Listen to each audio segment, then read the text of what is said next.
Mul on suur au ja meel kuulutada aasta arstiks 2025 perearst doktor Elle-Mall Sadrak.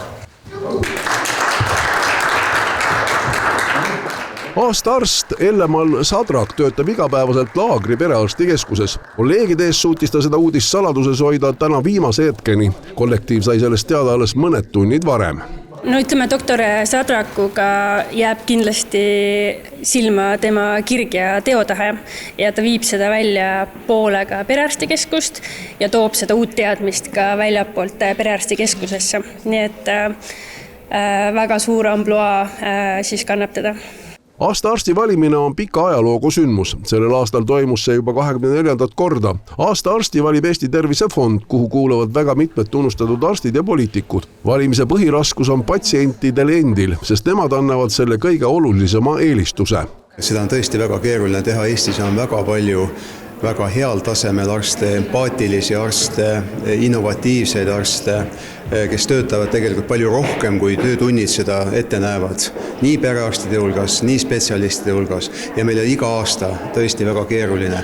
Me muidugi juhindume patsientide poolt saadetud soovitustest ja vaatame läbi siis tõesti erinevad kandidaadid ja kui vaadata läbi aastate, 24 aastat, 24. kord oli praegu, on olnud perearste, on olnud spetsialiste, on olnud suurhaiglate kolleege, on olnud väga väikeste maapiirkondade kolleege. Aga ikkagi sellel aastal, kui võrrelda seda valimit sportlikus mõõtmes, kui tihe konkurents oli? Meil oli diskussioon 4-5 kandidaadi osas ja tõesti Eesti aasta arst 2025 on silma paistnud oma tohutu ühelt poolt entusiasmiga, teiselt poolt väga küpse arstliku tegevusega. Ka arst on ju inimene ja kui ta läheb ikkagi tööle, tal on paha tuju, midagi on elus halvasti läinud, kas kodus on midagi lahti, mingid probleemid. Kui palju see mõjutab ikkagi igapäevatööd? Kas see on sellest keeruline välja tulla ja jääda rahulikuks ja ikkagi teha oma tööd kvaliteetselt? Mina olen ikkagi veendunud, et see, mis su enda sees keeb, seda sa tegelikult peegeldad välja ka. Kui sa ise oled ikkagi rahulik ja rõõmus, see kehtib ju lastekasvatuses samamoodi. Kui lapsevanem on ise rõõmus ja rahulik, siis sellel lapsel ka need jonnihood lähevad kiiremini mööda. Ja tegelikult perearstikabinetis me näeme ka seda, et kui arst on ikkagi ise stabiilne, rahulik, siis patsient saab sellest visiidist ka rohkem. Siis sul ei ketra peas kõiki muid mõtteid, mis sul on kõik tegemata või millega sa pead tegelema hakkama. Nii et ikka mõjutab, jah. Doktor Elle-Mall Sadrak juhib ka Eesti perearstide seltsi, seega ka ühiskondlikult väga koormatud inimene. Perearstide tähtsus tõstab ka fakt, et inimese tervis sõltub 80% ulatuses just selliste inimeste panusest. Kui oluline on aga kollektiiv, kus tööd tuleb teha?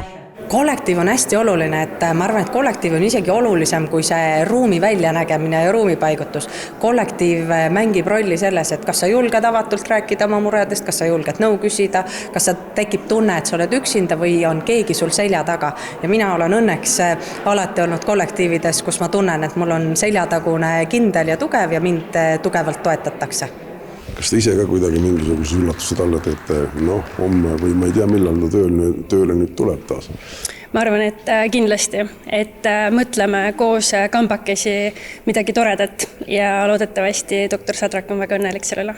No see kindlasti ei ole, lisaks naeratusele on meil midagi kindlasti põnevat tulemas. Naeratus on niikuinii juba ära viim, nagu teil siin see silt ütleb. Kindlasti.